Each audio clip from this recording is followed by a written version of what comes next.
Hello, hello, hello. Look who I have with me. It's Judy Weatherby. She is like the behind the scenes queen of Vintage Improv Festival. And so I'm drawing her reclusive self. She's really not reclusive, but I'm just saying that. To play with me some today. And she suggested, and I just love it, that we do something with one of the characters that I've been developing. So we're going to do that. Hazel, welcome to the program. We're here to interview you a little bit about how you're dealing with this blizzard and your job. I mean, you work at a nursing home, correct?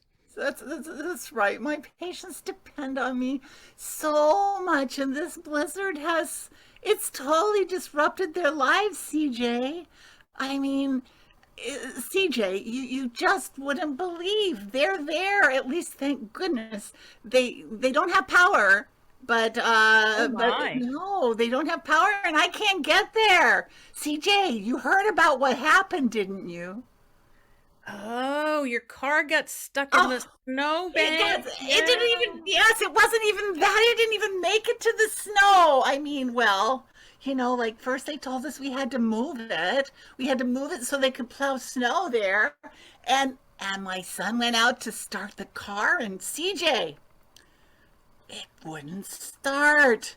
And this was Oh an my. emergency. This was an emergency. This blizzard is coming, and my car won't start. CJ, I was so nervous. And the buses haven't been running. And boy, I had to tell you, I actually took a snowmobile in here to the studio. CJ, that's so like you. I heard in another life you were like a park ranger. Oh yeah. But way Tell me back, about that, girl. Tell me about that. Oh That must have been well, exciting.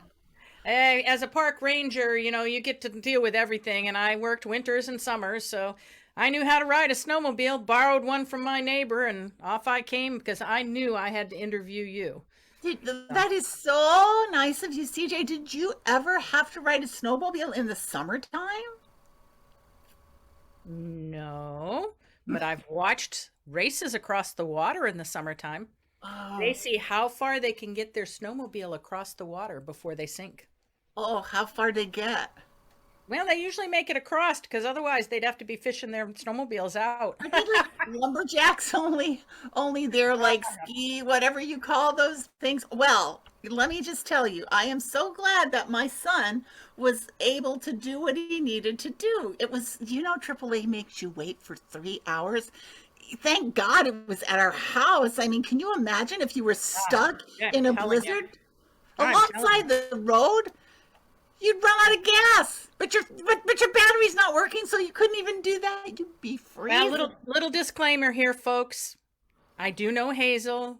I dated her son a few times, so we have met before, which is how I set up this interview. Oh, CJ's Uh, wonderful. She could have been my daughter-in-law. I would have been perfectly happy. She's such a wonderful, wonderful person. So oh yeah. thoughtful. She even came to the nursing center and entertained the wonderful, wonderful residents. She did. She did impersonations. I did. A few here and there. She pretended like she was an Australian person. And you G'day, should mate. hear her Australian accent. G'day, mate. G'day, mate. Put a few She, shrimp on the barbie. she says a few, yes. I didn't understand that, Hazel, but I'm sure that it meant something in Australian. G'day, mate. G'day, mate. But it was so entertaining that we had to actually, we had to drag them out of the auditorium. They were laughing and they were screaming, CJ, CJ, do not go away. And I was like, CJ has to, she has to go do a news report. Hazel, the thing Yes, is, you do. you do such a wonderful job there. You are such a kind-hearted person. You are Oh, so wonderful. I mean, when I was there, I did a few interviews on the side, and every single one of those residents had nothing but wonderful things to you're too say about kind. you. You're too kind, CJ. But You're I don't know how you do it. It's I don't just, think I could change an adult diaper myself. I just know I couldn't. it's called delegation. Oh, I'm in there. I charge. knew you were smart, Hazel. I It's knew you were It smart. was great motivation to advance in my career once I realized as a nurse's aide that you had to change adult Oh, diapers. that's why you went into nursing. You get tired of the dirty diapers. Yeah, and then, you work for 30 years and you have to change your own. So, That's why you had kids, isn't it? well, the kids contributed to the problem from what I understand. No, but then when you get old, they're supposed to come change your diapers for you. Well, I don't know that that's going to happen. I love my children, but you are not married to him, and I guess there's some caretaking aspects that you probably became aware of that were lacking. I am the caretaker in my house, but that damn AAA. I cannot say. I try to be positive in all of my interactions. It's not the poor person on the other end of the line's fault. It wasn't even the fault of the person that drove the big friggin' tow truck up to the car and brought out a little battery powered jumper that didn't start the car. And my son, oh my gosh, you know how smart he is. Oh, I he's mean, her son, folks. Her son. Not only is he good looking like his mother, but he's brilliant. and he said to, Is he watching? no, no, go ahead. Little common sense missing there. Just That's a true. little. That's true. He too took after smart. his dad. He's too smart. He's too smart. That's true. That's so That's true. right. But in this case, he was right on. He said, why don't you hook the car battery up to your huge tow truck battery and give it a little rev and start the car? And he said, I have to send a van out with the battery technicians. I can't use the battery in the truck because it's bolted down. Now, what the blaze is this bolted down? I mean, I thought all batteries were This guy. bolted. Who trained this guy? I mean, really. So the next day, another 3 hours, but this time it wasn't AAA, and they came out, and I went out, and the guy came up in a big tow truck, just like the other one, I think. Big tow truck could have hauled the car away. And he brought out the little battery thing, and he was so personable. He reminded me of your brother, Johnny. He was so personable and smart. He was smart too. He Was he said, single? Was he single? I think he might have been. Ooh. He gave me his card so I could call him back if I had another battery mishap. Ooh. I can share it. Anyway, We'll he talk said, after.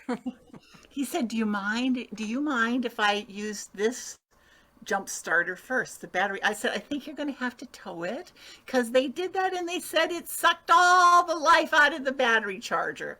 And he said, it's a common problem. And you guys need to know this because I believe what he said. He said, it's a common problem that, and I almost think it's like to make extra money. They don't charge those things. They just come out and they do it and then they blame it on the car. Well, there's a little, like they could be making money on it. He says, so if you don't mind, I've got 2 of these babies here and they're both freshly charged. So do you mind if I just try it before we tow? And I go, oh, baby, you just go ahead and do it. And it's an electric car, so it's hybrid, and so I didn't even hear it start, but it started like that. And you couldn't hear it. It backed up, and I go, "Oh my goodness!" And he said, "It's working. It charged right away." So I believe he was right. I think there was a little scam going there. Yeah, and good on you for catching him.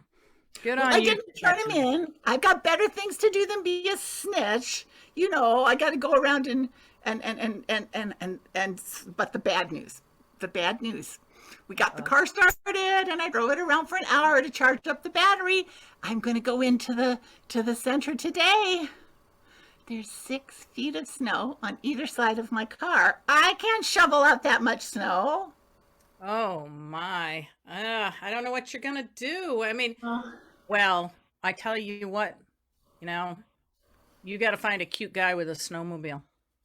Well, I think I'm at the right place to do that. I think you have a big audience because you're number one in the ratings, and it's so Oh, kind of oh, you oh, to. just came up on Facebook. Frank says he will. George Frank. said he's happy to come get you. Oh, Henry said he is. Marie oh said she my, is. oh Wow, you got a my. whole list of people here. I Uh, think, I won't tell you an exact address on the air, but she's over near Maple Street. yeah, just, Oh, you wait, we've know. got 3 people on Maple Street. Oh my, I this think is we like, can get you forget to. about speed dating. All I need to do is come on CJ's show and have a little bit of problem with my I'm car. only going to share this with you if you share that phone number from that tow truck driver. Oh yeah, I am. You know, his name was Mitch. His name Oh, was great Mitch. name. What a nice man, and definitely single. You know, he didn't have a ring on his finger. Oh my, we're going to have to talk more about this. But you see, this is why I always have battery cables in my car now. Because I You had have that same problem because I have a hybrid, and you know how those little battery in the front just dies all the time. like disgusting, and I think in these winters here, you know, Yep. and like, did you know? Oh, by the way, excuse my French, but I saw this map. I saw this map of the way it was going to be today. Did you get it? I emailed it. I emailed it to you. It had Maine and We're Massachusetts, fucked. Yeah, New we're fucked. Hampshire, and the weather report was you're fucked, you're fucked, you're fucked. I liked the one from Connecticut that said, here you're going to need 1 bottle of wine. Here you're going to need 2 to 3. Here you're going to need 4 to 5. Here you're going to need 7 to 8 bottles of wine. That was the smart way to think about it. How many did you need? Well, I don't know. Getting fucked doesn't sound like a bad idea. But how many bottles? How many bottles? That aside, how many bottles? Well, George is agreeing with that here. Look at that on Facebook. Yeah, Oh, George I'm is so agreeing. embarrassed. I forget that we're on television. You're on I'm the air, talking like Hazel, we're you're on the coffee air. catching. I would never say that on the air. Too late, Hazel. Well, I guess since we're airing dirty laundry, why don't you air a little, CJ? Well, let's see.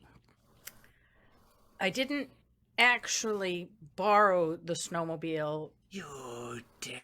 I just went and took it from my neighbor's yard. You took it. Henry, if you're watching, Wait, I'm not the sorry. one I really that had went. to get to work. Oh, okay. I thought you were talking about the one that went across the water. Oh, no. That was one of those shows. That was somebody interviewed and stuff. That was Oh, I see in the chat. Agnes says, "Get the damn snowmobile back here right now, CJ." Oh, I'm sorry, Agnes. I know you and Henry wanted to go out. You're going to have to share the other one. I had to get to work. I'm sorry. She says, "You've ruined our 55th anniversary brunch." Oh, dear. Oh, dear. Oh, dear. Oh, dear. She says, The cookies "No, that I made for you are in the kitchen, and there's a quiche in there for you too, Agnes.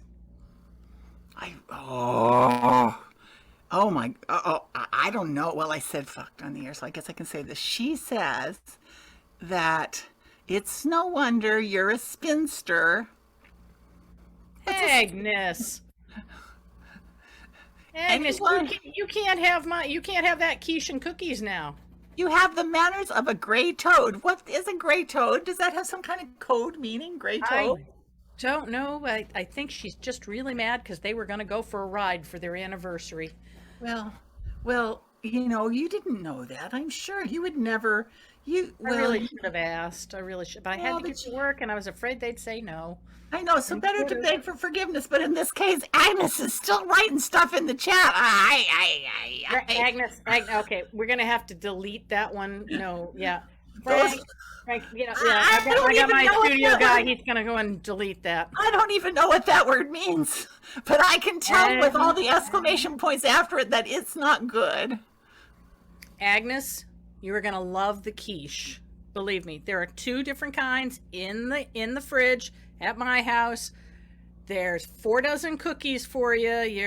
I baked all morning so that I'd be able to give that to her. So So CJ, you asked for me to bring something that I thought might highly embarrass you. So I did. uh-oh. It's a poem that you wrote to Oh my no. sweet son. And I'm just going to let you read it because I trust you to do it justice. Here, go for it, girl. Oh, that's just sad. Oh, your eyes are blue. Your cheeks are bright. Lord, I love to be with you every night. she did. Let's go, let's go. Let's run away. That didn't Won't tell happen. your mother. Let's run today. But that didn't happen. And CJ, No.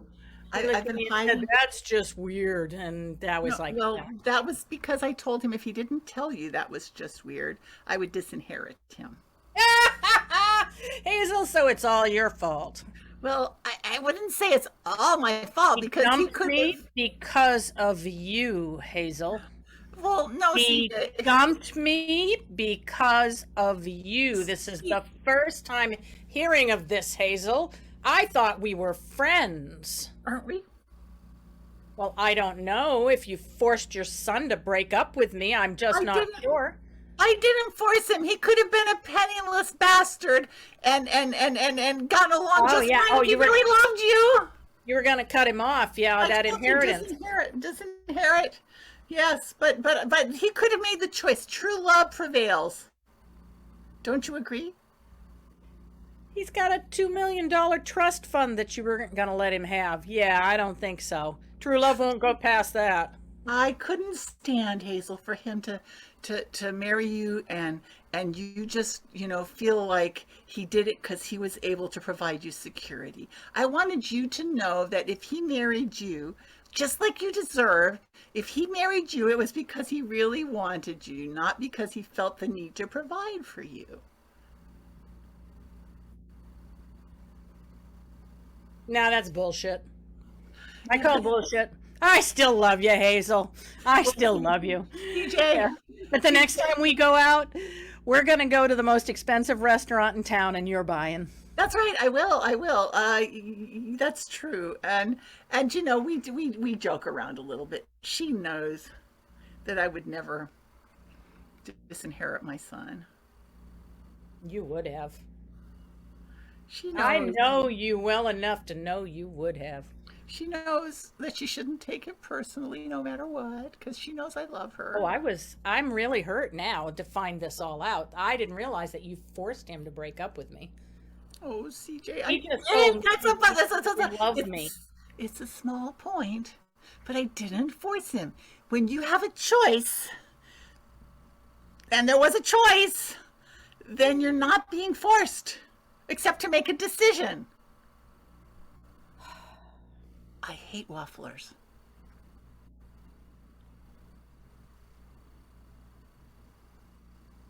So, you don't know who he's dating now. She is such a gold digger. Oh, whoops, did I say that on TV? Yes, Mary Lou, I did. She's a gold digger. Yeah, she's a wicked gold digger. She's been going with every guy in town that's got money. Well, She she must have needs found out about the trust. she needs to be looking for a rich guy because her ratings are like in the dust. Unlike yours, which are on ever ascending star Except into for the with sky. Agnes. Except with Agnes. Oh, wait. She went over and got the quiche and the cookies. I'm forgiven! Oh, that's I'm a good. good cook. I really am a you- good cook. So Agnes, just can you please tell CJ how soon you need the ski mobile because quite Oh, she honestly, really wants me to. I need to get to Yeah. work. Yeah. Okay, Agnes, you can answer me here. Can I zip over there, grab Hazel, take her to work, and I can be back at your house in about 45 minutes? Oh, there's a message from Mitch. Mitch says, "Dear Hazel, if CJ is available, I'd like to meet her on my ski mobile. Don't worry, I'll bring a chargeable blanket and an extra charger." All right, Agnes. I'm going to pick her Hazel up. I'm going to take her over to work. I'll be at your house in 45 minutes. Would you kindly send my address to Mitch, please? Oh, yes. Here you go, Mitch. Oh, wow. This has been one of the best interviews I've ever done. It's better than speed dating, CJ. I mean, I've got a list of people all over the whole, the whole metropolitan area, but four of them are on Maple Street. Mitch, I can be there sooner. Frank just said, oh, and look at his picture. Frank just said that he will go pick up Hazel so that I can meet up with Mitch sooner. Oh, Frank. Agnes, I'll be home sooner. That's so kind of you, Frank. That's so kind of you. Oh. Frank, you're good looking. She said that, I believe. I mean, CJ knows how. She knows how to pick the best looking people. Oh, and Agnes says, great. She'll see me when you get there, and I'm forgiven. I like that I'm forgiven. Oh, Agnes, there's a thing in the chart, and it says, how about a double date for your anniversary? So, yeah, Mitch, we could go over and double snowmobile date with them. Mm-hmm. So anyway, I got to run because I really do need to get over to take care of the residents. They're waiting for their Sunday night ham. I sent a message to Frank. He's privately. He's got your address. Okay. He says he's going out the door right now. He'll be there in 10 minutes. Okay, because my residents are waiting for their ham with the smoked maple glaze and the stuffing that's got those little cranberries that are picked on the in the bogs around Crane Estate in Massachusetts, like individually picked by little hikers that happen to be out there in the middle of the pandemic. I mean, these are like really special. So I do that for the residents. So you know what that means, Frank. I look after the people that I care for, right, CJ? Even though Frank says he'd be happy to help you with preparing the meal. He's bringing a heater, and he's going to bring a little camp stove in case they haven't got things working yet at the nursing. He's won my heart. What a romantic interview this has turned out to be, CJ. I mean, you have made my day. I really do have to run because Frank just sent an update and there was no traffic, so he's just right outside. I gotta go. All right. Hazel, best interview I've done in years. Take care, CJ. Bye. Okay, Za. Come on, Judy! Where'd she go? Judy! Come back! Yay. Oh, what fun! Woohoo! Thank you, Hazel. You're wonderful, Hazel. Thank you, CJ. You all look. If you're on Facebook, look me up on my profile, Nikki Manting. I am doing challenges, 30-day challenges, and I am on day 21. I've posted pictures every day, and for this last 21 days, I take suggestions that people gave me. Judy gave me some the last couple days, and I take these photographs and make a character. Hazel was one of the characters, and then I do a short monologue and make a little video of it. So I could use all the suggestions and help that you have. So just come on and do it. And you can message me at Mickey Manting, Facebook Messenger, or email mickey@vintageimprov.org. Anyway, enough of that whatever that is. What do you call that? When you just self-promotion. You deserve it. Selfish self-promotion. Anyway, thank you, Judy. Thank you, everybody, for being with us at the Follies on this last Sunday in January. We'll be back next week. Bye-bye.